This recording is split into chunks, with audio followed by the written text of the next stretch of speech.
Salut Samir. Salut Julien.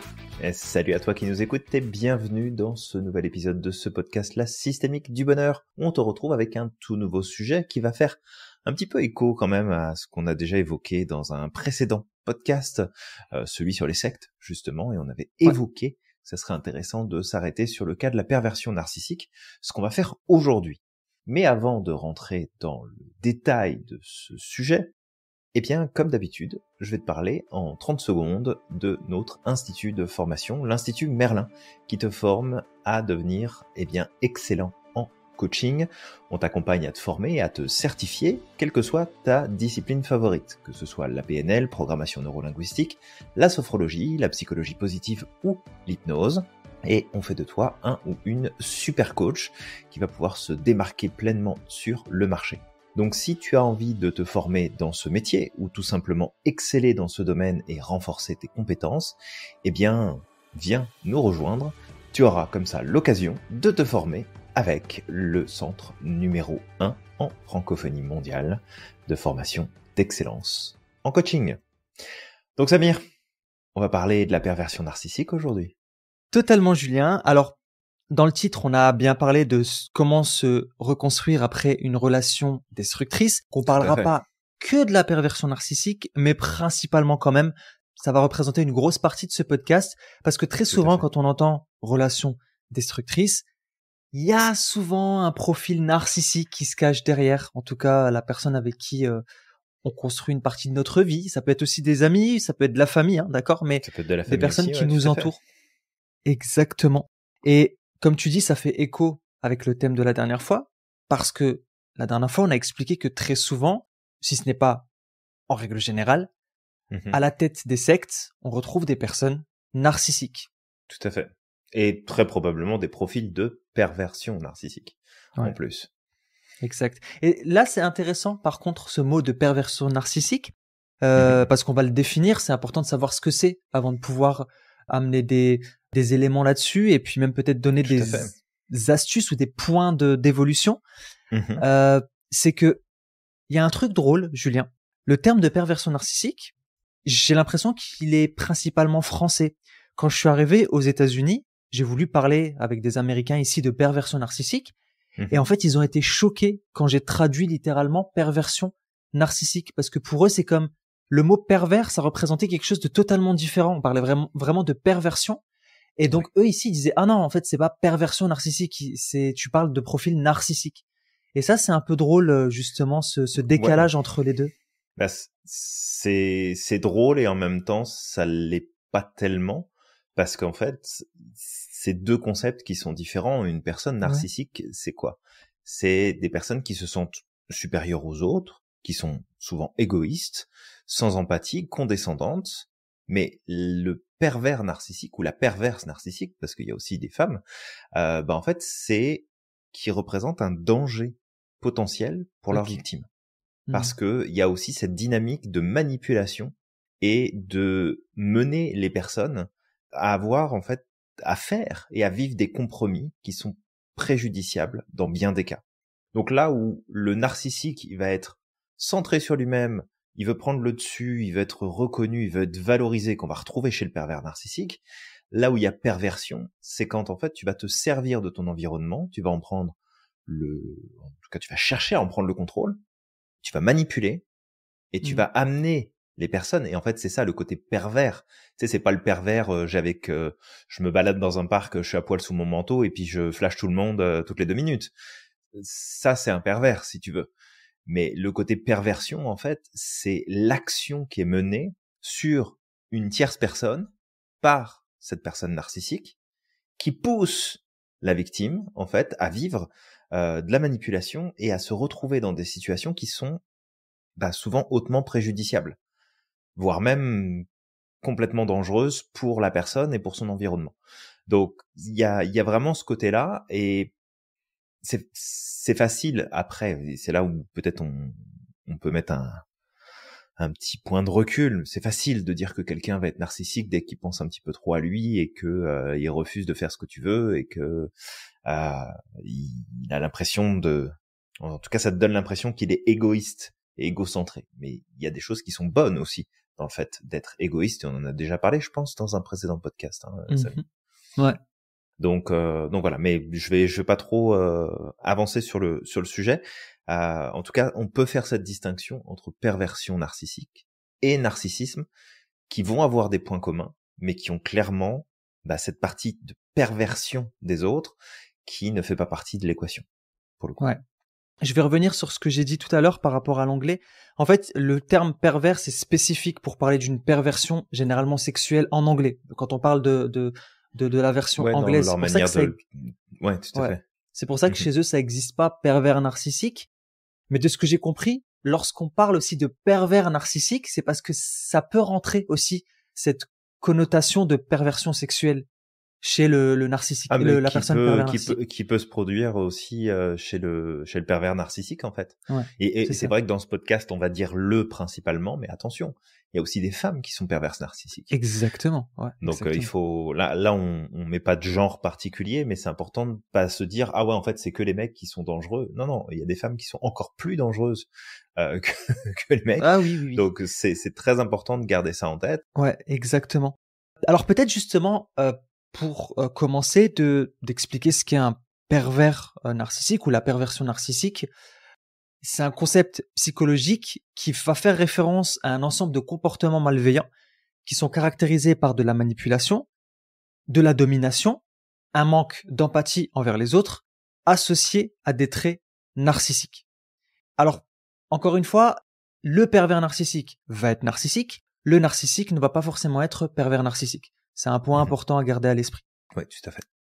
Et aussi, il y a un point peut-être que j'aimerais amener, et ça va être pour nuancer également, parce qu'aujourd'hui, c'est très facile de coller des étiquettes de PN, donc pervers narcissique, à n'importe qui. C'est très facile. Oh, ça va très vite. C'est ça. Donc, peut-être un truc pour nuancer. Il y a le pervers narcissique, mais il y a aussi des personnes qui ont des comportements de pervers narcissique.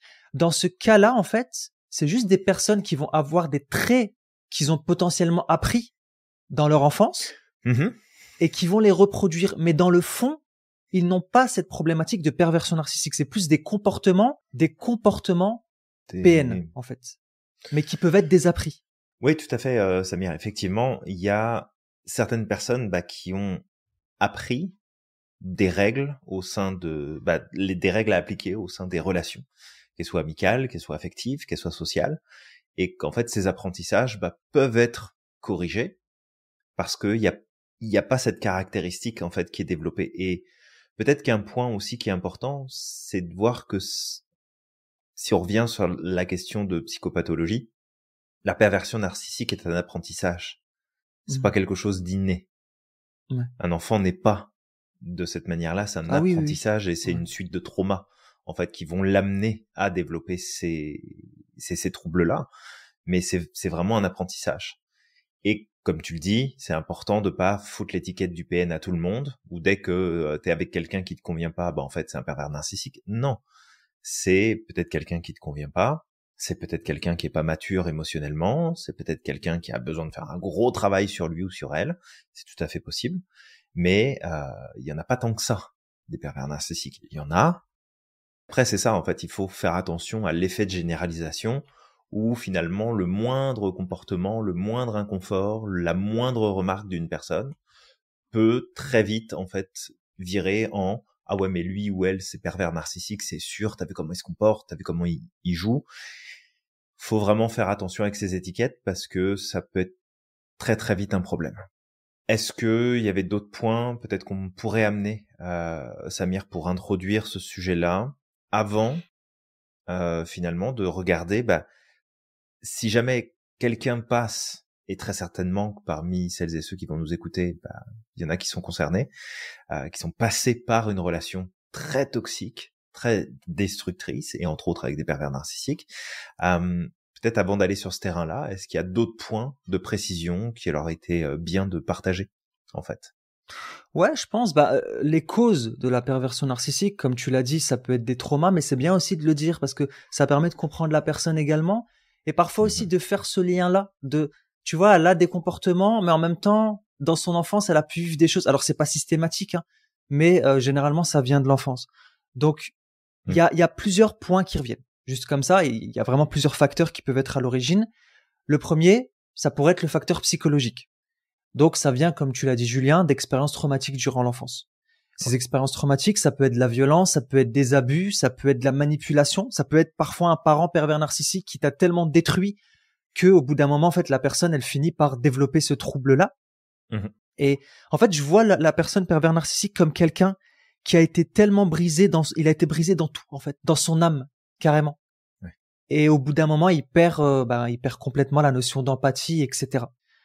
Il y aurait des recherches. Là, je pourrais pas les donner, mais peut-être que ça vaudrait le coup de creuser davantage, qui indiqueraient qu'il pourrait y avoir des facteurs génétiques et biologiques. Alors, quand on parle de génétique et biologique, ce serait peut-être plus dû à de ce que j'avais lu, des déficiences au niveau des hormones, un développement précoce, mais ce développement précoce peut être aussi dû à plein d'autres facteurs.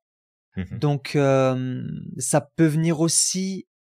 Troisième point, alors là, je vais pas m'étaler plus sur le facteur biologique parce que j'en connais pas suffisamment. Je sais juste que je l'ai lu, d'accord? Et le troisième point, l'environnement familial, et qui est en lien avec le facteur psychologique, parce que quelqu'un qui a grandi dans une famille dysfonctionnelle où il y avait des besoins émotionnels qui n'ont jamais été satisfaits, ça peut contribuer fortement à ce comportement, à développer ce comportement. Oui, c'est ça. Bah, en fait, c'est vraiment un trouble qui se développe et qu'il faut voir comme étant quelque chose de multifactoriel. On peut pas mettre sous le couvert de, en fait, c'est juste ton éducation, ou c'est juste un trauma que t'as vécu, ou c'est juste une tendance que tu avais dans ta manière de fonctionner dans tes gènes. C'est pas un dysfonctionnement qui apparaît comme ça parce qu'il y a une occasion d'apparaître. C'est souvent une série d'événements, de situations, une répétition de situations. Alors, peut-être le truc aussi, pourquoi est-ce qu'on donne ce détail-là? C'est certainement pas pour excuser ou justifier le fonctionnement de ces personnes, mais c'est de comprendre aussi que ce sont des choses qui les dépassent. Et en fait, ce sont des traumas qui sont tellement profondément ancrés que aujourd'hui, on peut, je pense, dire que ce sont pas des profils qui sont sauvables parce que pour eux tout va bien. Ils sont pas le problème, et ça fait partie d'ailleurs de leur mécanisme de défense. C'est de rejeter la faute et de rejeter la responsabilité en permanence sur l'extérieur pour tenter, tant que possible, de maintenir un équilibre parce qu'ils sont quand même sur un état limite. Tu sais, ils sont très borderline dans leur stabilité.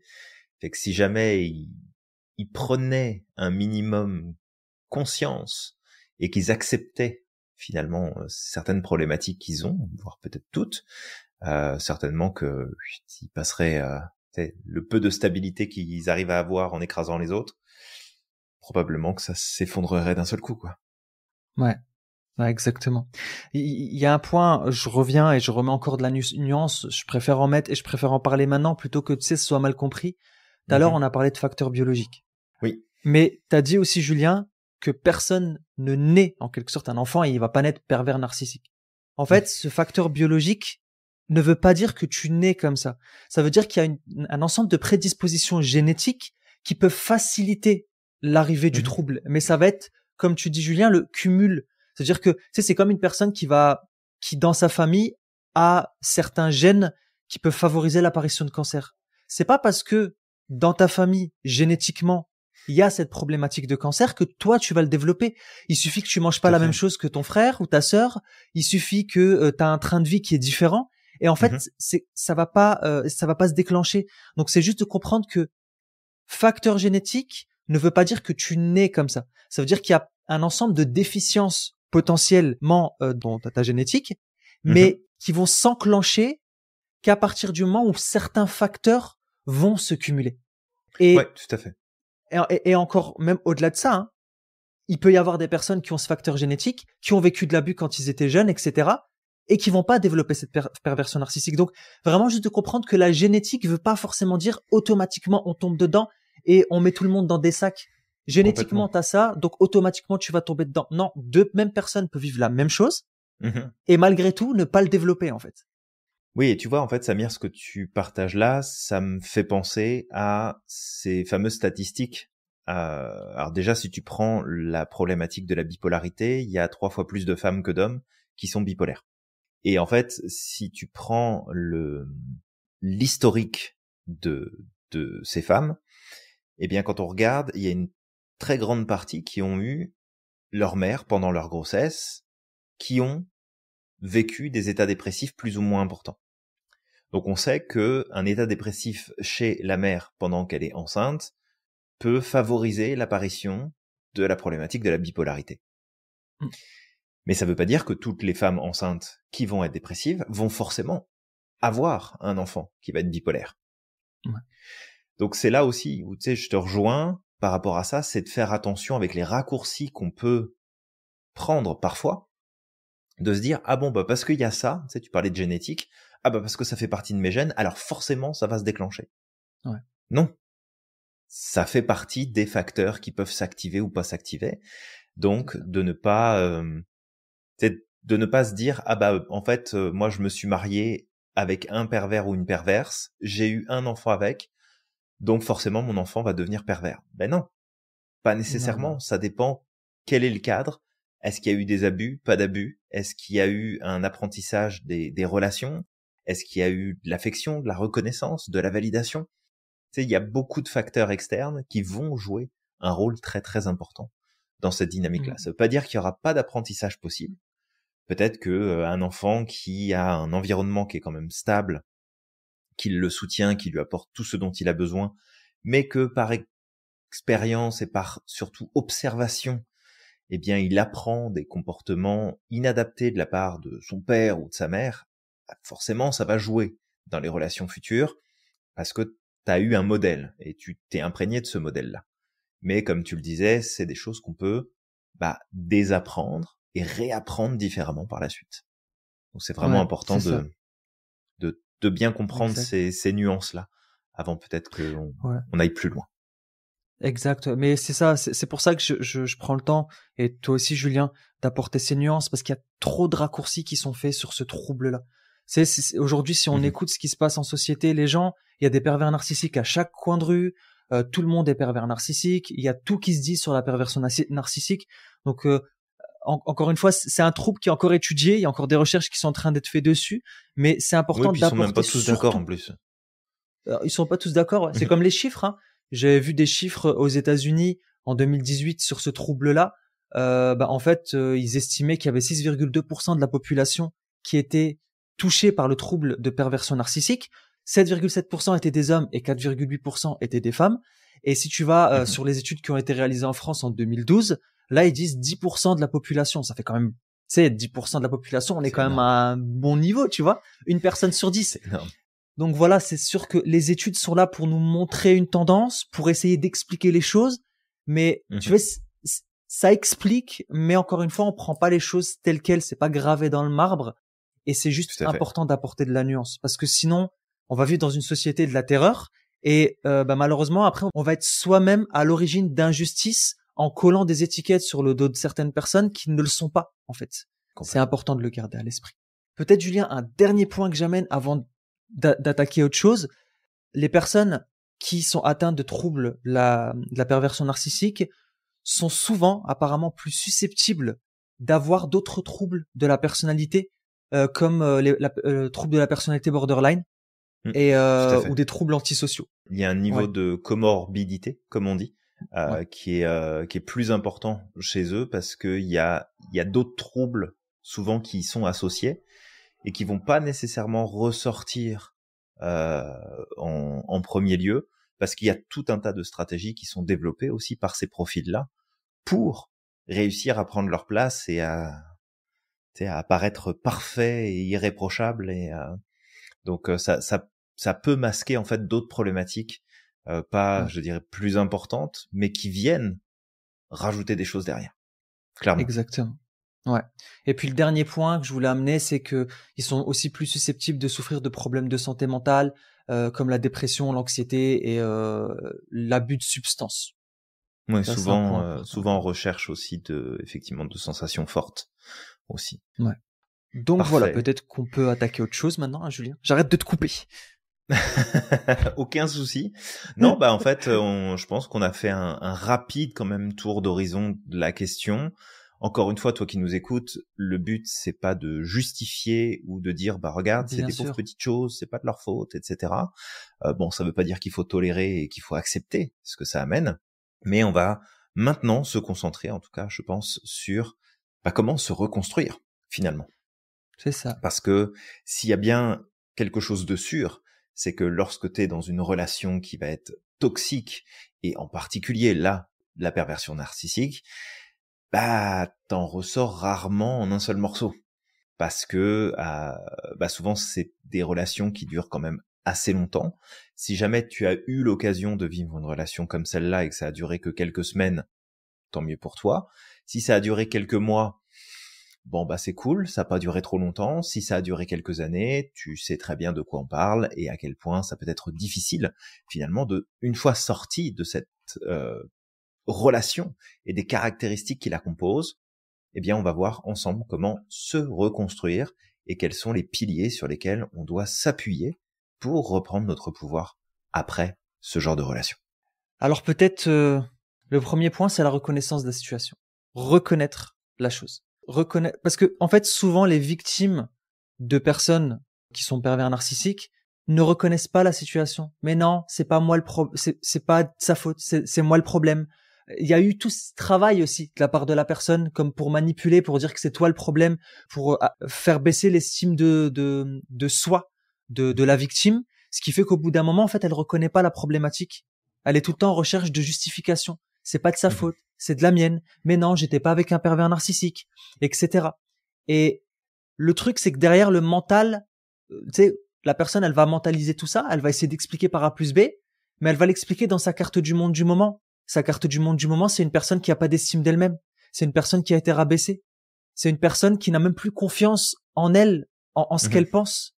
Donc, vu qu'elle a pas confiance en elle, comment elle va expliquer cette relation? Est-ce qu'elle est en train de vivre? Bah, elle va l'expliquer en disant que c'est de sa faute. Donc ça, c'est vraiment le premier point. Premier point, c'est reconnaître la situation. Si toi qui nous écoutes, tu es dans une relation où tu vis de la manipulation, où la personne est constamment en train de te rabaisser, de faire du passif-agressif avec toi, d'avoir une relation violente. Alors quand je parle de violence, je parle pas que de violence physique, hein. Je parle aussi de violence émotionnelle et mentale, d'accord? Tout Parce à que ça fait. peut être très très dur. Et que tu es face à une personne qui est tout le temps en train de mettre la faute sur toi, mais qui prend jamais sa responsabilité, déjà peut-être red flag. Et n'hésite pas à en parler. Parce que si tu n'en parles pas, ça va être difficile aussi de reconnaître cette situation. De dire, ah bah, tu vois, je vis peut-être quelque chose, c'est pas normal, en fait, ce que je vis. Parce que souvent, ils ont tendance à se couper. Oui, oui, tout à fait. Et c'est vrai que si tu sors d'une relation où finalement c'est ça que tu as vécu, bah, ce qui est important, c'est de reconnaître que tu es passé par ça Ouais. et que bah, t'as pris le mauvais chemin dans ta perception et tu t'es senti peut-être coupable, tu t'es senti responsable de ce qui s'était passé. Et c'est important, en fait, que quand tu sortes de cette relation-là, eh bien, pour te reconstruire, c'est aussi de reprendre ta juste place, en fait. De aussi voir, en fait, bah, je suis en partie responsable de ce qu'il y a eu, parce qu'il y a ce que j'ai toléré, ce que j'ai accepté, ce que j'ai laissé, quelque Mm. part, mais tu n'en es pas coupable parce que bah, c'est l'autre aussi qui a pris le dessus. C'est l'autre qui a réussi à te manipuler, c'est l'autre qui a réussi à te contrôler.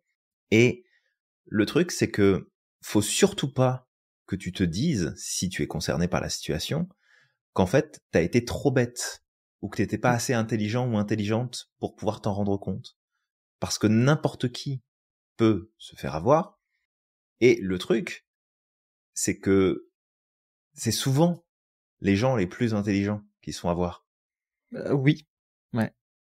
Parce que, justement, t'as une pensée qui est élaborée. T'as une capacité de réflexion importante. T'as une capacité qu'on appelle de métacognition plus importante. T'es capable de prendre du recul, d'observer qu'est-ce que j'ai dit, qu'est-ce que j'ai fait, comment est-ce que je pense les choses. Et ça, en fait, bah, malheureusement, c'est un des critères qui va faire que tu vas avoir plus tendance à risquer de te faire avoir, justement, par ce genre de comportement, par ce genre de personnage. Donc ça n'a rien à voir avec ton niveau d'intelligence, et que si tu sors d'une relation et que tu veux te reconstruire suite à des situations comme ça, bah comme le dit Samir, premier point, c'est ok, faut que je fasse un constat et faut que je prenne conscience de par quoi je suis passé. Parce que le problème, c'est que si tu ne résous pas ça de ton côté, bah il y a de grandes chances que tu plonges dans la prochaine relation qui va être toxique, ou alors que tu vas remettre le couvert avec la même personne, alors que ça serait vraiment pas la meilleure des idées. Vraiment pas. Ouais.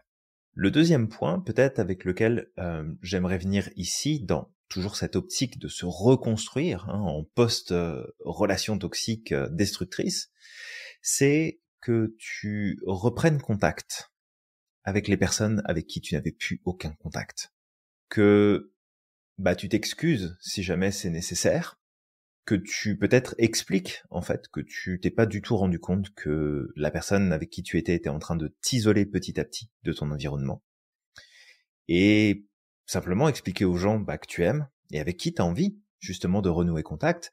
T'es pas obligé de le faire avec tout le monde, mais avec ceux avec qui tu as envie de renouer contact, en fait que t'es vraiment désolé simplement parce que t'as pas vu venir le truc.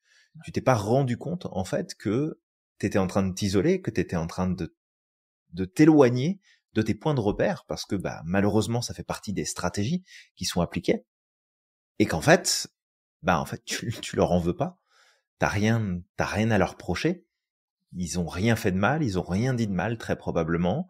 Après, si t'ont fait des réflexions, que ça a été mal vécu, que t'as pris le parti de la personne avec qui t'étais, là c'est de corriger, c'est de dire je suis vraiment désolé, en fait j'ai été manipulé, je m'en suis pas rendu compte, je m'en veux ou je m'en veux pas, peu importe, tu présentes en fonction de ce que tu ressens, mais c'est de renouer contact et de recréer assez rapidement, j'ai envie de te dire, un cercle sur lequel tu peux t'appuyer pour avoir des nouveaux points de repère. Parce que dans une relation toxique, destructrice, parmi les points qui sont en souffrance et les points qui vont t'affecter, c'est le fait que tu vas être isolé. Et tu vas être uniquement en contact avec le cercle amical, si on peut dire que c'est amical, mais au moins social, de l'autre, parce que l'autre gère cet espace-là. Il maîtrise cet espace-là. Cette personne-là, elle est comme un poisson dans l'eau et tout va bien. Toi, t'es la pièce rapportée. Donc toi, t'as rien à dire. T'as rien à juger. T'as rien à critiquer, parce que encore heureux que tout ce petit groupe t'accepte. Et donc petit à petit, t'as cette distance qui se met. Et si tu veux reprendre ton pouvoir après une relation comme celle-là, c'est de reconstruire ça. Pour toi. Avec les personnes d'avant ou des nouvelles personnes. Encore une fois, c'est possible. Mais c'est important que tu aies ton propre cercle qui t'entoure et qui te soutient. Ouais, ça c'est un point important. Et d'ailleurs, on l'a abordé la dernière fois sur le thème des sectes. Oui. C'est que quelqu'un qui va rentrer dans une secte va avoir à peu près une relation similaire à quelqu'un qui est tombé dans une relation pervers narcissique. Donc, les personnes qui vont tomber dans des sectes, souvent, ils vont être isolés de leur famille, d'accord, ou de leurs proches, leurs amis et compagnie. Ils vont avoir honte de retourner vers eux. C'est comme, en fait, on va me juger, on va m'en vouloir, on va me critiquer, et du coup, ils entretiennent cet isolement. Et vu que l'être humain est un animal social et qu'il a besoin d'être entouré, il a besoin de rapports sociaux. Même si tu te dis, moi, je suis asocial, tu restes un animal social et tu as besoin de sociabiliser avec les autres, quoi qu'il arrive. Donc, le truc, c'est que si tu remplis pas ce besoin, qu'est-ce qui va se passer? Tu vas te tourner vers les mêmes personnes, les personnes qui t'acceptent aujourd'hui, qui sont dans la secte, ou alors le pervers narcissique, parce que lui, il te fait bien miroiter que, en fait, lui, il te fait une faveur, quoi. Il te fait la faveur de t'aimer, d'être avec toi, de te supporter, de t'accepter, quoi. Donc, au final, au bout d'un moment, c'est comme, ouais, mais bon, lui m'accepte et compagnie. Et tu vas remplir ce besoin de façon totalement inconsciente, sans même réfléchir. Donc voilà, point très important, ne t'isole pas. Reprends contact, explique-le. Peut-être que les gens vont te juger sur le coup en disant je comprends pas, etc. Écoute, c'est pas grave. C'est pas grave. Tu leur expliques. Ceux qui veulent pas comprendre, tant pis pour eux, d'accord? Tu feras de la place pour d'autres personnes, mais je suis persuadé que parmi tes amis et parmi les membres de ta famille, il y a des personnes qui pourront te comprendre. Ouais. Très probable. Donc voilà. Ouais. point important. Ensuite, ça peut être, alors je vais directement là-dedans, hein, Julien, mais de t'entourer ou de chercher du soutien d'un professionnel. Et quand Oui. je parle de professionnel, ça peut être aussi bien un psychologue, ça peut être aussi bien un thérapeute, ça pourrait être éventuellement un coach. Oui, ça peut être un coach. Alors après, pas n'importe qui, pas n'importe C'est ça. comment, pas avec n'importe quelle spécialisation non plus. Voilà, c'est ce qu'il te faut certainement pas, c'est un coach de bas étage, on va le dire comme ça, Ouais. d'accord, qui va te donner des injonctions tu dois prendre soin de toi, faut travailler tes projets, passe à l'action, prends des Ouais. décisions, tu sais, qui va en fait simplement alors certainement avec beaucoup de bienveillance, mais qui va te mettre dans une dynamique où tu vas te retrouver encore dans quelque chose de toxique, en tout cas qui sonnera comme toxique pour toi, parce que tu as déjà eu ces injonctions, tu as déjà eu ce poids en fait en fait t'en fais pas assez, t'es pas assez bien, tu fais pas d'efforts, tu mets pas du tien, tu pourrais faire plus, t'as pas fait ça, t'as pas pensé à ça, et en fait t'as besoin de tout sauf ça, t'as besoin de te reconstruire, t'as besoin de reprendre tes racines, t'as besoin de peut-être de retrouver ta stabilité, et à mon sens, si tu dois prendre un coach, prends quelqu'un qui est adapté pour ça, et pas n'importe qui. C'est vraiment important. Ouais, Et vraiment. même pour les psys d'ailleurs, hein, parce que Ah oui, tu même sais, pour on évoquait tout à l'heure que même dans la communauté finalement scientifique ou la communauté des psychologues, des psychiatres, personne n'est d'accord sur le fait que la perversion narcissique est un trouble ou pas, si ça existe vraiment ou pas. Il n'y a pas de consensus. Il y a des choses qui ressortent, il y a des recherches qui démontrent que, mais il y en a d'autres qui démontrent tout l'inverse aussi. Donc, c'est s'assurer en fait que tu vas faire appel à quelqu'un qui est en mesure de te comprendre et qui va pouvoir t'accompagner sur les points qui vont être à travailler. Ça, c'est vraiment important. Exact. Ouais, exactement, Julien. C'est un bon point. Sinon, quand je parle aussi de s'entourer de professionnels, un point que j'aimerais ajouter, ça peut être également des associations. Tout à fait. Voilà, ça peut être également des associations, des personnes qui justement ont vécu ça. Tu sais, c'est comme les personnes qui veulent arrêter l'alcool et qui vont aller dans les alcooliques anonymes. En fait, ça permet juste de parler, de dénouer un peu les langues, tu vois, et de se retrouver un petit peu dans ce qui a été vécu. Et ça apporte énormément de soutien et ça permet la reconstruction. Donc vraiment, le fait de s'entourer d'un professionnel, c'est ça. Ça va permettre de traiter soit les traumatismes qui ont été engendrés chez nous, soit les problématiques qui en découlent, comme les problèmes d'estime de soi, comme les problèmes de confiance en soi, une reconnexion profonde à son soi, à son véritable soi, ou à son Wistiti intérieur. Julien, ce matin, pour rigoler, j'ai fait une session d'improvisation de vente, et puis le mec il nous a demandé de placer le mot Wistiti dans un échange de vente. Donc à un moment j'ai dit je vais vous reconnecter avec votre Wistiti intérieur, c'était drôle. Mais voilà, c'est juste pour se reconnecter intérieurement, en tout cas à son soi profond. Tu vas avoir besoin d'aide. Tu peux le faire seul. Et encore, je suis même pas sûr de pouvoir dire ça. Tu pourras lire des livres, tu pourras t'imprégner de choses, tu pourras faire des prises de conscience seul, mais ça peut être très très long. Si tu le fais seul, ça va être long parce que, en fait, t'es bloqué dans ta boîte crânienne. En fait, c'est comme si t'étais bloqué dans une pièce, c'est la seule chose que tu connais. Tu connais pas le monde qui est à l'extérieur de cette pièce. Donc toi, tu ne peux juger que ce que tu connais. Si tu n'as jamais vu d'oiseaux, tu peux pas dire que les oiseaux existent. Tu vas dire, non, ça existe pas. Moi, dans cette pièce, j'ai jamais vu d'oiseaux. Les oiseaux n'existent pas. En fait, je te donne cette image comme pour te dire que tant que t'es bloqué dans ton processus cognitif, tu ne pourras pas trouver de solution. Ça va être compliqué parce que les solutions sont en dehors de ta boîte crânienne, sont en dehors de ce que tu connais, sont en dehors de ton schéma mental. Et pour te connecter à ce qui est en dehors, ça va être d'être aidé, d'être soutenu par un professionnel ou par quelqu'un qui, lui, pense en dehors de ta boîte crânienne, qui, lui, est à l'extérieur de cette pièce dans laquelle tu es enfermé depuis longtemps. Ouais, et puis le fait de t'entourer aussi de personnes qui ont potentiellement déjà vécu ça et qui sont passées par ce chemin-là, ça pourra aussi t'aider parce que c'est ça, c'est que plus la relation aura duré longtemps, plus t'auras perdu tes propres points de repère et t'auras perdu en fait ce lien avec ton identité profonde, qui tu es, comment tu fonctionnes, ce que tu aimes, ce que tu n'aimes pas, ce qui est important pour toi, ce qui est à respecter, ce qui ne l'est pas.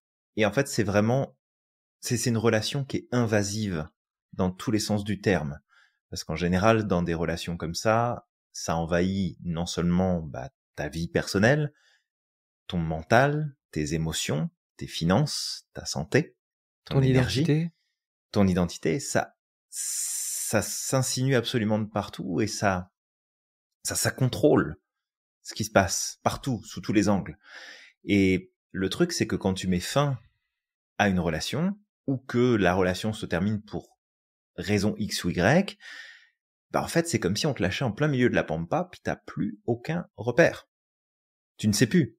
Tu sais plus penser par toi-même, tu sais plus décider par toi-même, tu sais plus choisir par toi-même, tu sais plus ce qui est bon et ce qui est pas bon. Donc d'avoir des points de repère externes et des personnes qui peuvent t'aider justement à recadrer ça, c'est quand même un gros plus. Et au minimum de ce que ça va faire, c'est que ça va te donner plus de chances d'éviter de reproduire les mêmes schémas. D'éviter de retomber une énième fois dans ce type de relation, ou voire remettre le couvert encore une fois avec la même personne, alors qu'on sait pertinemment, toi et moi, que ça n'est pas une bonne idée, que tu ne devrais pas repartir dans ce sens-là. Ouais. Donc clairement, ça c'est des points qui sont importants, et tu vois, pendant que tu expliquais ça, Samir, j'en ai un qui je pense est de premier ordre, c'est reprendre la maîtrise sur les leviers de ton bonheur psychologique. Ouais. Alors, on va pas faire un cours ici, comme d'habitude, c'est pas le but, mais grosso modo, il y a 2 leviers de bonheur psychologique qu'il faut prendre impérativement en compte. Ouais. Le premier, c'est ce qu'on appelle le bonheur psychologique immédiat. C'est celui qui te permet de vivre des choses qui te font plaisir dans l'instant. Selon depuis quand tu n'es plus dans cette relation, et surtout combien de temps cette relation a duré, il est possible que tu aies l'impression de ne prendre du plaisir sur aucune chose. Comme si tu ne prenais plus aucun plaisir à rien du tout. Donc il va falloir que tu apprennes à reprendre du plaisir, que tu te donnes du temps, de la bienveillance, que tu aies de la patience envers toi-même, pour reconnecter au quotidien à des petites choses qui te font plaisir, en te surveillant sur tous les sentiments de honte, de culpabilité, ou de peur d'être jugé ou puni parce que t'auras pris une pause de 5 minutes. Tu seras sorti avec des amis, tu seras allé t'acheter un truc, tu seras allé faire du shopping et t'auras voulu t'acheter un truc. Parce que t'auras peut-être appris durant cette relation que tout ça, c'était interdit. Quand on t'a fait comprendre que t'avais pas le droit, que c'était interdit, que c'était pas à toi de le faire et que tu méritais pas. Bon, si c'est le cas, il va falloir que tu retravailles sur ton bonheur immédiat, sur le principe d'hédonisme, prendre du plaisir sur ce que tu vis dans l'instant. Et le deuxième levier, qui est tout aussi important, c'est ta capacité à te remettre des objectifs en tête, à te redonner des choses beaucoup plus loin dans le temps pour que tu puisses t'épanouir à nouveau. Peut-être envisager un déménagement, refaire une formation, changer de métier, voyager, peu importe, mais te remettre des objectifs sur le long terme, parce que dans cette relation toxique, ce qui a pu très certainement se produire pour toi aussi, si jamais tu es concerné, c'est qu'on t'a interdit de faire des plans, et que les seuls plans qui étaient valables, c'était ceux qui étaient donnés par la personne avec qui tu étais, et qui a justement eu cette emprise sur toi. Donc c'est à la fois de revalider les petites choses du quotidien où tu as le droit de prendre du plaisir, plutôt que d'être en panique tout le temps de qu'est-ce que j'ai oublié de faire et sur quoi je vais me faire engueuler ce soir, et en même temps de réussir à te projeter. Donc là, avoir quelqu'un pour t'aider à faire ça, c'est que du bon. Si tu le fais par toi-même, te rappeler que tu as ces 2 éléments-là sur lesquels il faut que tu travailles. Prendre du plaisir dans l'instant et planifier des choses qui vont te nourrir émotionnellement, psychologiquement, positivement dans le futur, des choses vers lesquelles tu as envie de te rendre, vers lesquelles tu as envie d'aller. Ouais, exactement, Julien. Point intéressant que tu amènes là et important, parce que on parle souvent de l'importance du mouvement, en fait. Si tu te reconnectes pas à ce que t'aimes et que tu passes pas à l'action, malheureusement tu vas entretenir la problématique, tu vas continuer de tourner en rond. Donc vraiment de mettre le focus là-dessus, ça peut être hyper important. Ça va te permettre de te redécouvrir, ça va te permettre enfin voilà, ça va vraiment te permettre de te reconnecter aussi à la personne que tu es. Donc ouais, point hyper important. J'arrête pas de faire une focalisation, Julien, sur ce que tu as dit tout à l'heure. Je reviens dessus. Coach de bas étage. Alors j'ai remarqué que c'est ta nouvelle insulte. C'est hyper drôle. Ça fait quelques jours que tu la ressors tout le temps. Bientôt tu vas nous sortir coach de pacotille ou de la basse-cour. Tu vois, c'est drôle. Non, mais coach de pacotille, coach de coin de rue, coach de marché aux puces. Enfin, si tu veux, t'en as toutes sortes là. Vraiment. Mais ouais, oui, coach de bas étage parce que ça vole pas haut, tout simplement. Ouais. On a fait un live il y a pas longtemps, puis c'est drôle parce que t'arrêtes pas du coup d'en voir dans des publications en ce moment. Bah c'est dans ce live encore que tu as dit récemment coach de bas étage, donc ça m'a fait rire. Ok, bah c'est ce qui sort en ce moment. Je le reformulerai certainement autrement à l'avenir. C'est tout à fait possible. Oui, donc tu parlais justement de la roue de vie, c'est ça? Oui, bah entre autres, mais c'est pas l'objet ici, mais c'est un super outil. Et c'est juste que t'as besoin, si t'es concerné par la chose, t'as besoin d'avoir un ou une professionnelle qui est formée correctement et qui va pas te sortir des outils génériques, lambda, sans cadre, sans but précis et sans cet accompagnement profond finalement dont tu as besoin pour que tu puisses te reconstruire de la meilleure façon possible. Ouais. Parce que qu'on le veuille ou pas, c'est des relations qui sont traumatiques à bien des niveaux, et plus elles durent longtemps, plus en fait ça a un impact énorme sur ton équilibre émotionnel, psychologique, comportemental. Et faut pas oublier vraiment la nuance qu'on donnait tout à l'heure entre une personne narcissique avec qui ça peut être très difficile de vivre, mais après, si tu arrives à gérer ce genre de profil et que ça se passe bien pour toi, tant mieux, parce que tu sais qui tu es, tu sais mettre tes limites, tu sais ce qui est acceptable, ce qui est pas acceptable, tu recadres, puis tant mieux. Mais quand il y a cette perversion de toi, parce qu'en fait, c'est pas la personne qui perverse, c'est le comportement qu'elle a avec toi qui te pervertit en tant qu'individu. C'est toi qui es perverti. Et ça transforme en profondeur. Ça te fait faire des choses. Si on demandait à des personnes qui ont vécu des relations avec des pervers narcissiques, hommes ou femmes, encore une fois, et qu'on leur posait des questions profondes et intimes de qu'est-ce que cette personne-là était obligée à faire que t'aurais jamais fait de ta vie pourtant. Ouais. Ça aurait été de dire des choses, de faire des choses, d'accepter de vivre des choses, d'accepter de subir des choses physiquement, émotionnellement, psychologiquement, de prendre des décisions, de faire des choix qui ne sont pas bons et que t'aurais jamais fait de ta vie parce que c'est pas dans tes valeurs, parce que c'est pas dans tes critères, mais cette relation t'a perverti dans ton identité. Donc il y a vraiment un travail profond à faire là-dessus et tu peux pas faire ça avec n'importe qui. C'est ça. C'est juste ça, faut faire attention. Tu peux pas le faire avec n'importe qui. Ouais. Merci Julien pour avoir amené ce point-là. J'ai envie alors je voulais rebondir sur quelque chose que tu avais dit, mais j'ai oublié, donc c'est pas grave, on passe à autre chose. L'importance de connaître ses besoins et d'y répondre, parce que quelqu'un qui tombe dans une relation PN, qu'est-ce qui se passe? Malheureusement, la personne, elle s'éloigne, elle ne répond plus à ses besoins. L'importance pour elle, c'est l'autre, donc elle s'oublie complètement. Et elle ne connaît pas ses besoins au final. Mais le problème, c'est qu'on l'a déjà dit, les besoins, si on n'y répond pas favorablement, si on ne les remplit pas, bah ils vont s'auto-remplir négativement, avec des comportements négatifs qu'on ne maîtrise pas, qu'on ne contrôle pas. D'accord ? Si tu as un besoin d'affection, que tu sais pas aller chercher d'affection, ou tu ne sais pas t'en donner, bah malheureusement, en fait, tu vas être capable, excuse-moi du mot, même, tu sais quoi, je m'en excuse même pas, tu vas être capable de te prostituer pour avoir de l'affection. Et quand je dis te prostituer, ça veut pas dire tu vas aller à la rue, etc. On est d'accord, mais ça veut dire que tu serais capable de piétiner tes valeurs. C'est ça. Pour avoir cette affection-là, tu seras capable d'accepter tout et n'importe quoi.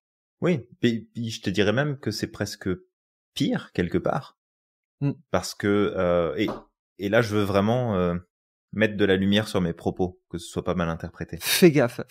Ouais, T'es faut faire assis sur attention. une bombe, Julien. Moi, j'ai l'habitude. J'ai l'habitude, Julien, par mes origines. Toi, non. C'est quand je dis ça, c'est que je fais vraiment référence aux personnes qui ont choisi en conscience de faire ce métier-là, d'être prostituées, que ce soit homme ou femme, peu importe, mais de se prostituer et puis que c'est vraiment un choix conscient. Et il y en a. Oui, il y a ceux qui sont tombés dedans, puis ils sont restés dedans, et puis ils l'ont pas choisi, ils le subissent. Il y en a qui ont choisi ce métier-là, puis qui l'assument totalement et qui sont en accord avec. En fait, quand des personnes dont je ne parle pas ici, c'est les personnes qui ont été obligées de faire ça. D'accord. Qui l'ont fait par obligation, parce qu'on leur a pas laissé le choix, parce qu'on leur a piqué leurs papiers, parce qu'on les a menacés de mort. Je parle pas de ces personnes-là. Je parle vraiment de celles qui ont fait le choix. Eh bien, quand toi, tu te prostitues dans tes valeurs, dans tes piliers intérieurs, bah, c'est pire que finalement les personnes qui ont fait le choix de faire ce métier-là. Donc, c'est vrai que quand tu dis tu te prostitues, bah, c'est une prostitution affective, c'est une prostitution émotionnelle, c'est une prostitution parfois même psychologique qui peut se présenter. Et oui, c'est pas faire le trottoir, mais objectivement, dans une certaine mesure, c'est pas beaucoup mieux, c'est voire même pire, parce que tu mets en péril ton propre équilibre quand tu fais ça. Ouais, exactement. C'est ça en fait, quand on parle du mot prostitution, ça veut dire que tu vas te vendre pour avoir quelque chose en retour. Et en fait, le fait de se vendre, ça peut être pour tout, hein. C'est pour répondre à ses besoins, c'est pour répondre à des attentes, c'est pour être accepté parce que tu as peur que les gens te rejettent. Regarde, je vais te donner un exemple. Je me rappelle une fois, je passais mon permis de conduire et il y avait mon moniteur d'auto-école que j'adore énormément. Et il y avait une jeune étudiante qui était derrière là, qui pouvait pas rentrer chez elle à ce moment-là. Donc, il lui a donné l'autorisation de rester. C'est encore pour une session le temps que ses parents rentrent. Et à un moment, en fait, il y avait une discussion qui avait commencé entre eux là. Et elle expliquait par exemple que parce qu'elle avait peur du comportement des autres, principalement des garçons, c'était une jeune fille, bah en fait elle disait oui à tout. C'est-à-dire que si un mec venait la draguer dans la rue, en fait, même si elle était pas d'accord, même si le mec lui faisait des propositions assez voilà, bah en fait elle disait oui par peur de ce qui peut se passer, dans le sens où il va peut-être la juger, il va peut-être l'insulter, il va peut-être la rejeter, tu vois. Bah en fait ça témoigne d'un problème de non-respect des besoins. C'est juste ça. Ouais. La personne, elle n'écoute pas ses besoins, elle ne les reconnaît pas et elle n'y répond pas favorablement. Donc derrière, en fait, les comportements qui vont en découler, bah en fait, ils vont être négatifs pour elle, parce que même elle, si tu lui poses la question, non, je sais, c'est pas bien, j'aime pas faire ça. Mais en fait, c'est le comportement qui ressort de façon automatique. Donc c'est juste ça. Même si on utilise ce mot, c'est pour créer un déclic et un électrochoc, d'accord ? On n'est pas en train de dire que tu sais, c'est ta faute, que ceci ou que cela, ou il y a pas d'aspect péjoratif là-dedans. D'accord? Il y a aucun aspect péjoratif. C'est juste de te faire comprendre que si toi tu ne connais pas tes besoins, tu ne sais pas y répondre de façon favorable, ils vont s'autosatisfaire de façon totalement automatique, et malheureusement, tu vas en arriver toi à des comportements inconscients, d'accord? Ça va se faire comme ça, qui vont comme venir encore plus détruire ton estime de toi parce que c'est pas en accord avec tes valeurs. Ok? Ça va entretenir ce manque d'estime, peut-être cette haine que tu vas avoir de toi, cette culpabilité, et tout ça, bah, ça va ramener de la fatigue mentale, ça va amener une fatigue psychologique qui va t'entretenir dans cette boucle. Tu vois? Et il y a aucun souci, peu importe ce que tu as fait dans ta vie, ce qu'on t'a fait faire, alors que c'est en désaccord avec tes valeurs, et t'inquiète pas, c'est ok. D'accord? T'as le droit de faire tes erreurs. T'es un être humain. Tu fais des erreurs comme tout le monde. On peut parfois se tromper. Et ça ne te définit pas en tant que personne. Tu restes une personne, une belle personne.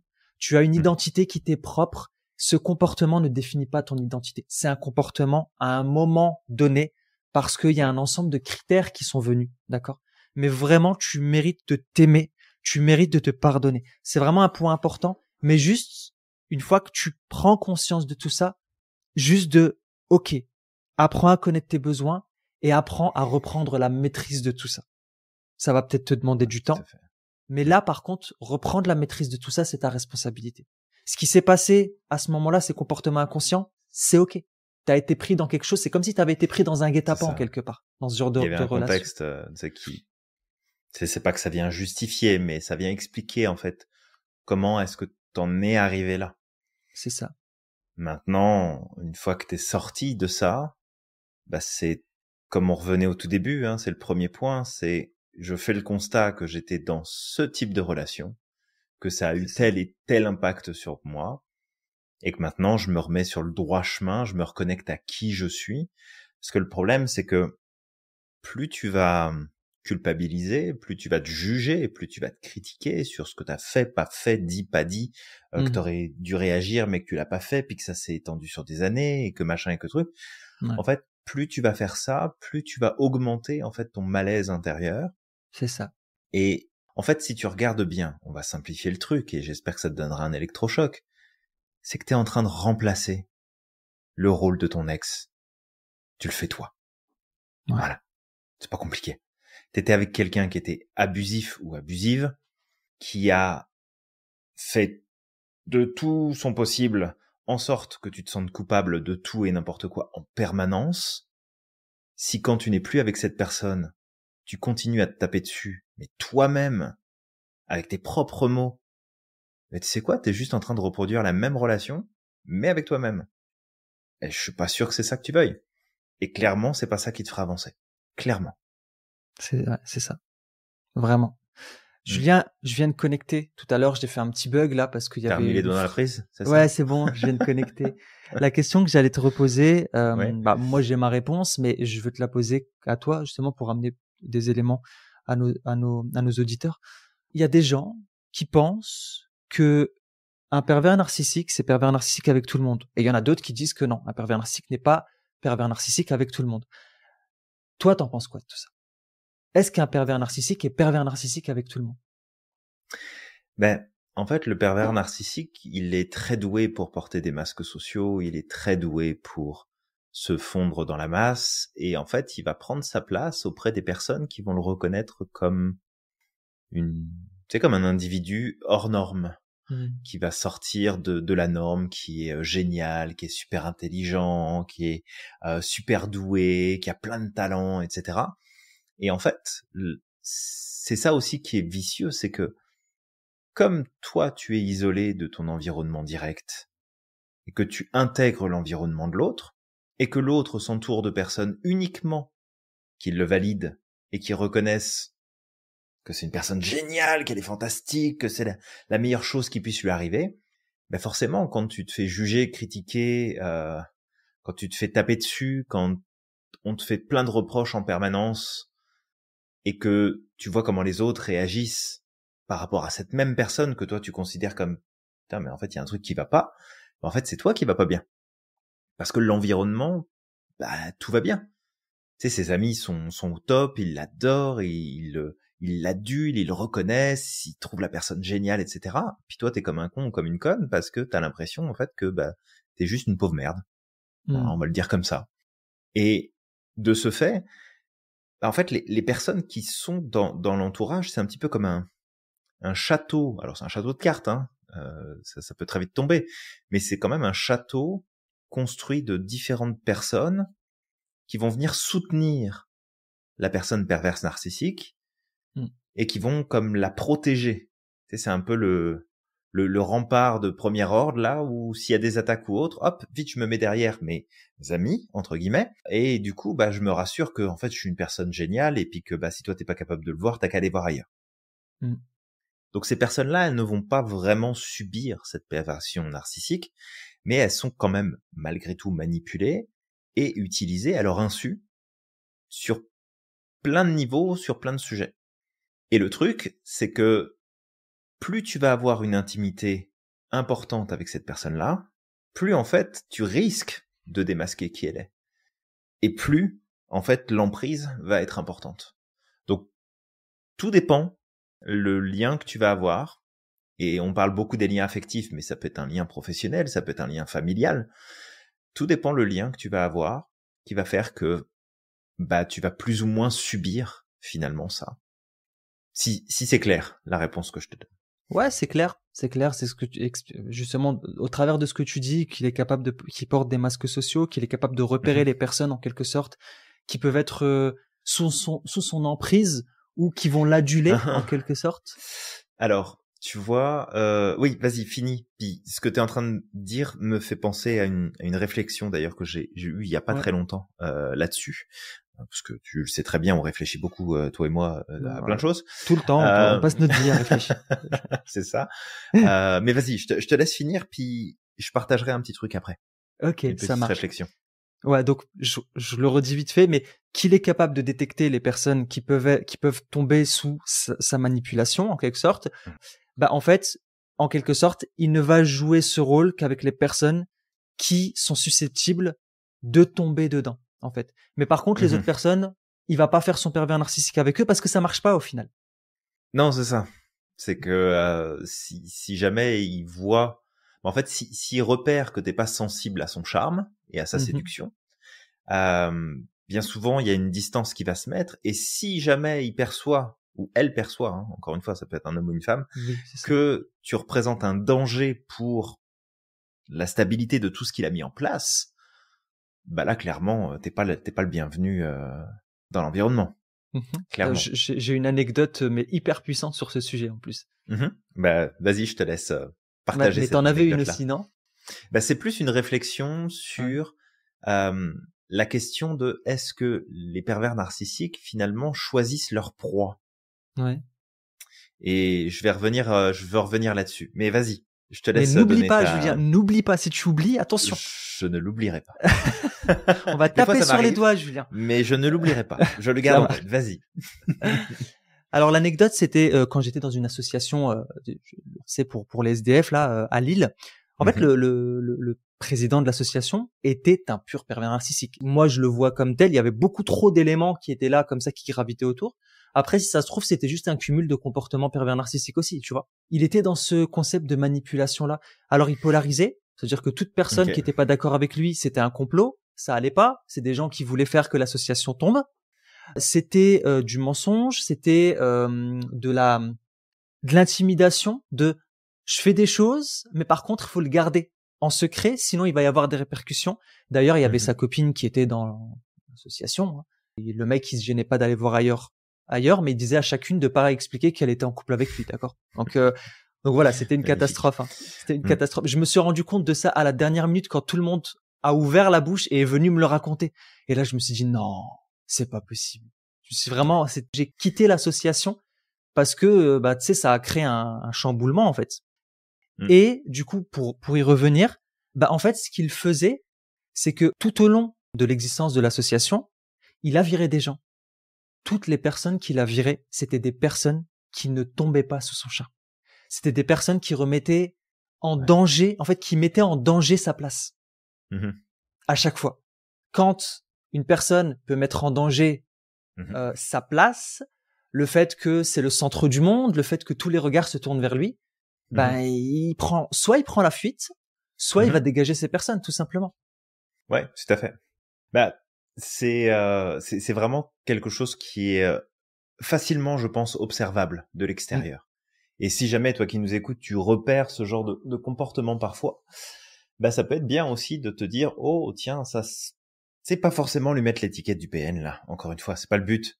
Se dire, oh, tiens, ok, ça, c'est un comportement qui est intéressant. Donc, je reviens sur la réflexion que j'ai eue la dernière fois.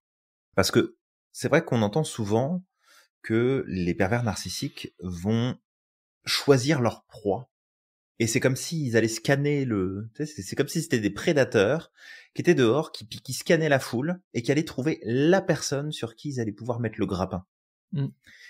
Et en fait, je pense que ça, c'est à nuancer. Parce que, oui, le pervers narcissique, ou la perverse narcissique, va automatiquement reconnaître des caractéristiques chez un individu qui vont certainement attirer son attention. Mais, il y a aussi comment toi, tu repères ces caractéristiques de blessure chez la personne. Et il y a ça aussi qu'il faut prendre en compte, c'est que bien souvent, les profils qui vont se mettre avec des personnes qui sont des pervers narcissiques, bah, ce sont des personnes qui ont un syndrome du sauveur qui est particulièrement exacerbé. Ouais. qui ont un besoin d'aider, de soutenir, d'apporter, de se sentir utile en fait à travers l'aide, et que la moindre petite chose blessée sous un angle ou sous un autre vient tout de suite attirer leur attention, leur présence et leur soin. Alors je dis pas ici que toutes les personnes qui sont dans une dynamique de soins, d'attention, de support de l'autre vont automatiquement finir avec des pervers narcissiques. Faut pas faire de généralisation. Mais c'est remettre un petit peu de nuance entre le pervers narcissique qui est le prédateur en conscience dans le monde externe et qui va se jeter sur toi pour te bouffer sous tous les angles possibles parce qu'il a repéré que t'étais une proie facile. Non, il y a peut-être toi aussi qui est rentré dans la cage du lion parce que tu t'es dit « Oh bah tiens, cette personne-là, elle a l'air de souffrir un petit peu. Oh bah là, elle me fait un petit peu de la peine. Oh là là, il a l'air de devoir être soigné. » Et je t'avais déjà raconté cette histoire, Samir. J'avais une amie qui m'avait invité en fait à la présentation du livre qu'avait sorti un ancien trader, ancien cocaïnomane, qui était dans multiples relations, enfin qui brûlait la bougie de la vie par tous les bouts possibles. Ça ne veut pas dire qu'il est pervers narcissique. Je le connais pas personnellement. Je n'ai pas eu l'occasion de discuter avec lui. J'ai juste découvert son livre et une interview à une occasion précise. Il y avait un environnement précis avec des comportements que j'ai observés. Et en fait, dans le groupe, alors c'était principalement des femmes qui étaient, c'était des groupies. Je pense qu'il n'y avait pas d'autres mots, qui étaient dans la salle. Et le truc, c'est que en fait, il y avait vraiment ces comportements-là. Je le regarde avec toutes les blessures qui le composent, parce que oui, il avait eu une vie compliquée et puis il était passé par plein de trucs. Je pense que pour plein de monde, ça aurait été vraiment très difficile. Et il y avait ce regard, si tu veux, qu'on voyait à travers leur visage, au-delà certainement de l'intérêt physique qu'ils pouvaient représenter pour elle, de cette espèce d'appel de je vais le sauver, je vais faire quelque chose, je vais le soigner avec moi, ça va aller mieux, je vais en prendre soin. Et en fait, c'est ça aussi, là où il faut faire très attention, c'est que si toi-même t'es dans cette dynamique quand tu regardes quelqu'un qui est un tant soit peu, tu sais, un rescapé de la vie, qui a un peu souffert, qui est passé par des trucs difficiles, et que t'as de l'empathie pour cette personne, pas de problème, mais que t'as le sentiment, que t'as quelque chose que tu dois apporter, bah là, clairement, ça devient dangereux pour toi, parce que là, t'as une chance, en fait, que la personne qui soit en face de toi, bah, puisse prendre le dessus, parce que t'as ces points faibles, entre guillemets, de ton côté. Donc, c'est vraiment cette perspective-là que je voulais redonner, parce que je trouve ça injuste pour les pervers narcissiques, qu'on dise d'eux qu'en fait, c'est juste des prédateurs, et qui sont là en train de regarder et de scruter l'horizon pour savoir c'est quoi leur prochaine victime. Mais finalement, est-ce que la victime, elle n'a pas aussi une part de responsabilité sur ses schémas de fonctionnement et ce qui va l'attirer chez l'autre, qui peut être justement une porte qui s'ouvre sur ce type de relation. Donc c'est juste ça, de faire attention. Si t'es déjà sorti d'une relation toxique comme celle-là, bah, fais de l'introspection, regarde peut-être ton syndrome du sauveur, regarde peut-être l'intérêt que tu portes aux blessures que t'es peut-être capable de percevoir chez l'autre, parce que t'as un niveau d'empathie qui est plus important, parce que t'as une connexion émotionnelle plus importante, parce que t'as plus de sensibilité, et c'est pas ça qui te rend faible. C'est pas ça qui te rend vulnérable à la perversion narcissique. C'est toi de te laisser embarquer par tes automatismes, de vouloir prendre en charge ça chez l'autre, que ça a ouvert la porte justement à ce type de relation. Donc ça peut être bien, tu sais, de se recadrer là-dessus, et j'espère que je suis vraiment clair dans ce que je partage ici, pour que tu ne retombes pas dans le process. Parce que tu peux pas dire, et si jamais ça t'est arrivé de tomber à 2-3 reprises sur des profils similaires, tu peux pas dire, j'ai pas de bol parce que c'est toujours les mêmes, j'attire toujours les mêmes. Non, tu choisis les mêmes. C'est toi qui choisis les mêmes. T'es pas un aimant à pervers narcissique. C'est toi qui as fait le choix parce que t'es passé par les mêmes process. Donc c'est vraiment là-dessus que je veux que tu mettes l'attention. Et encore une fois, j'espère que c'est vraiment super clair. C'est pas un jugement, c'est pas une critique, c'est juste fais attention. T'as des process par lesquels tu passes dans ta sélection des personnes avec qui tu veux établir une relation, et il faut que tu surveilles tes réactions pour éviter de retomber dans le même panneau.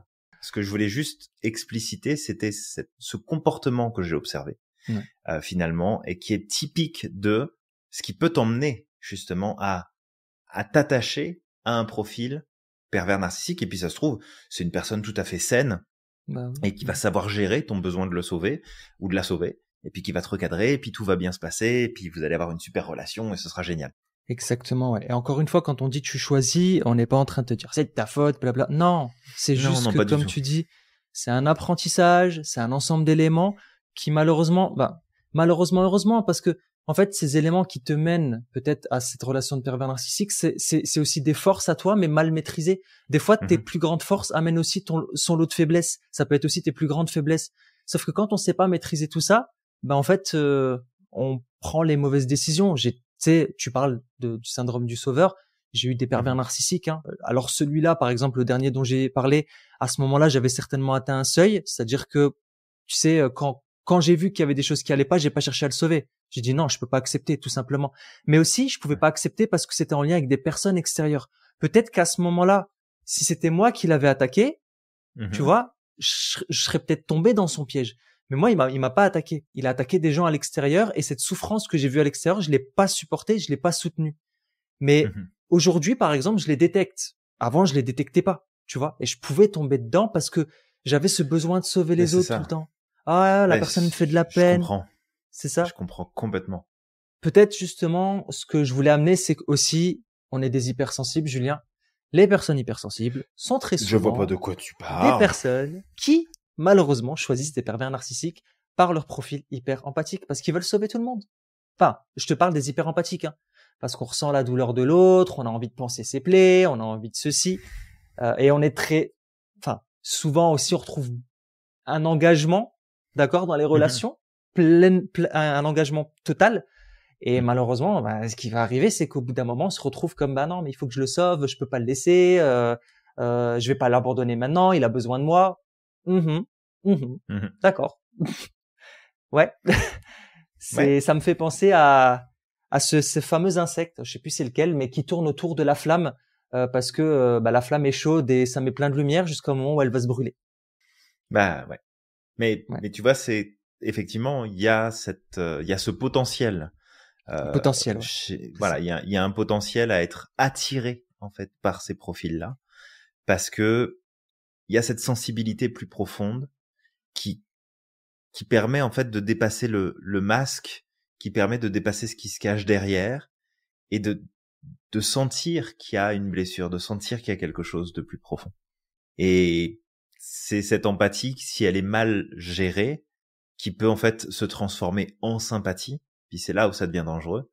C'est parce que là, tu te mets à porter en fait le fardeau de l'autre, et comme l'autre ne veut pas que son fardeau soit mis en lumière et ne veut pas qu'on lui rappelle qu'il a ce fardeau, forcément, il va s'en prendre à toi.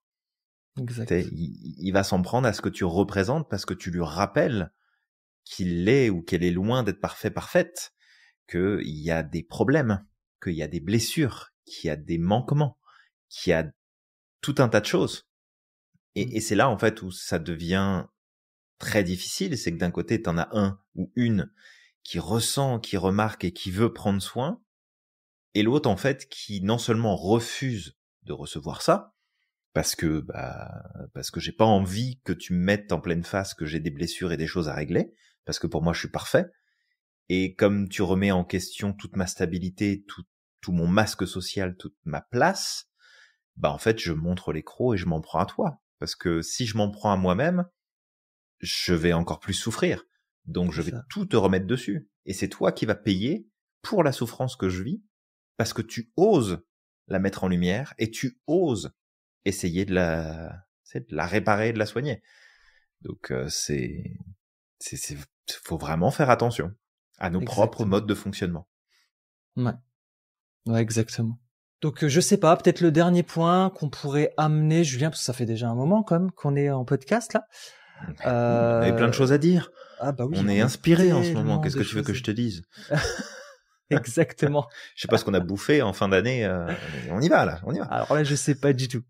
Mais ouais, le dernier point, c'est l'indulgence envers soi-même. D'accord? C'est ok, t'es tombé dans ce genre de relation, t'as fait des choses que tu voulais pas faire.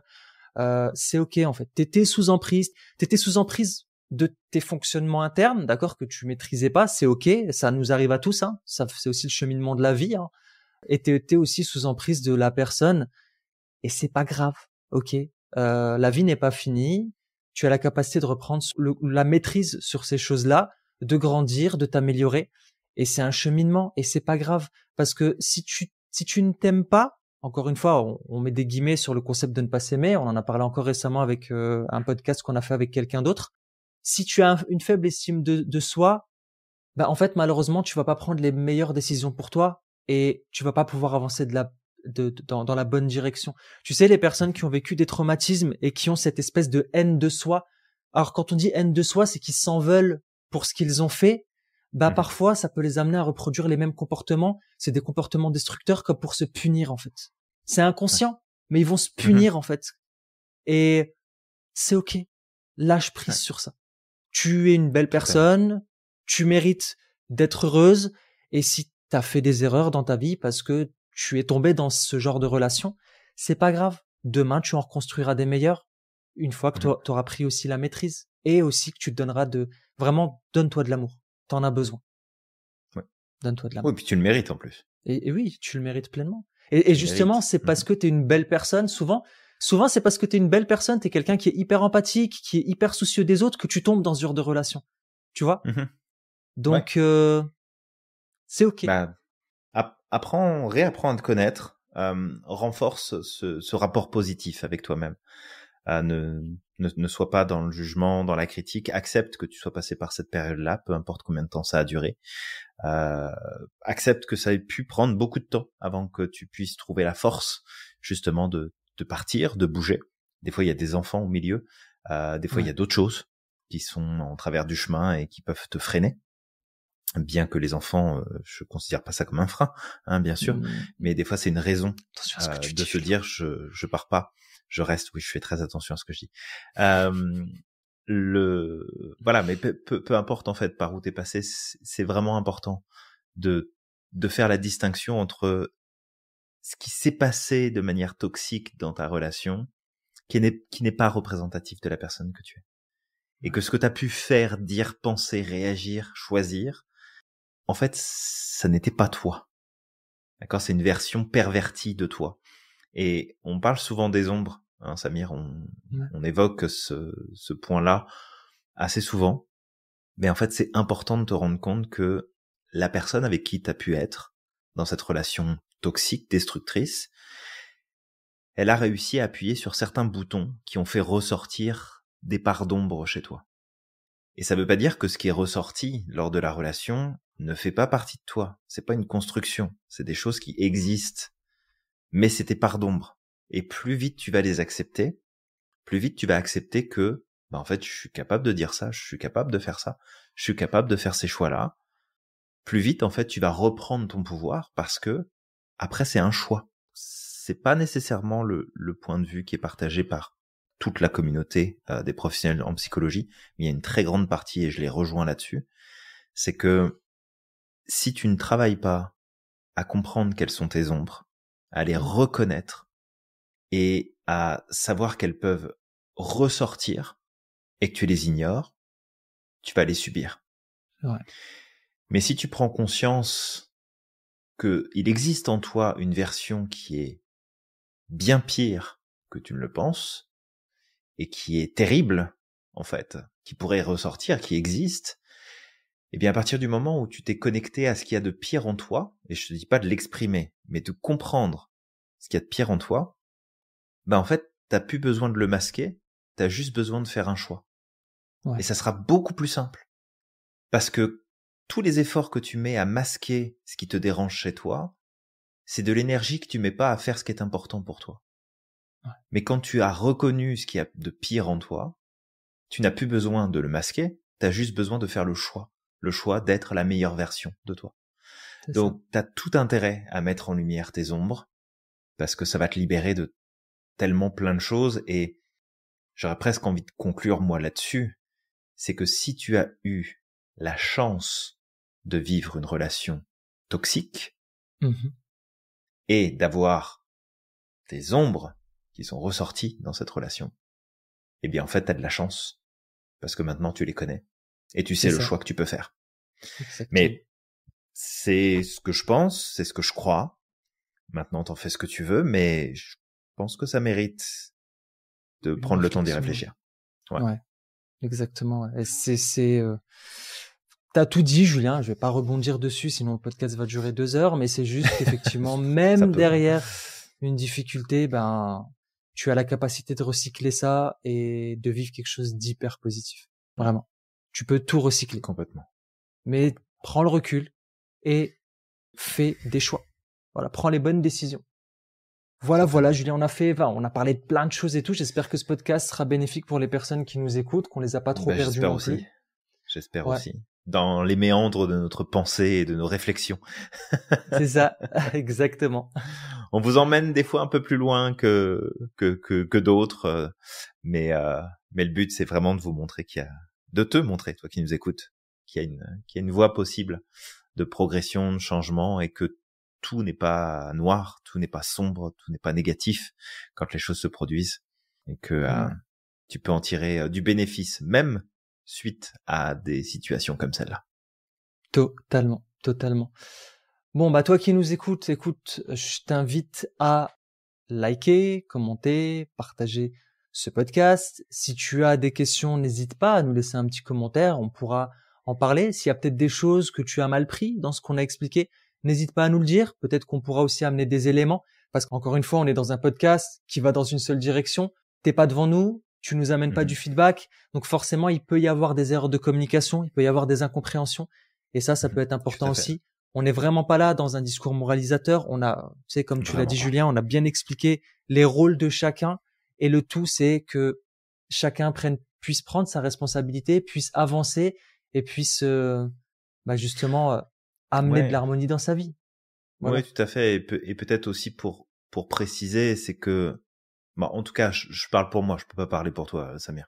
Ouais. Mais dans ce que j'ai partagé dans ce podcast, dans les pistes que j'ai données, il y a l'aspect professionnel, mais il y a aussi l'aspect expérience personnelle.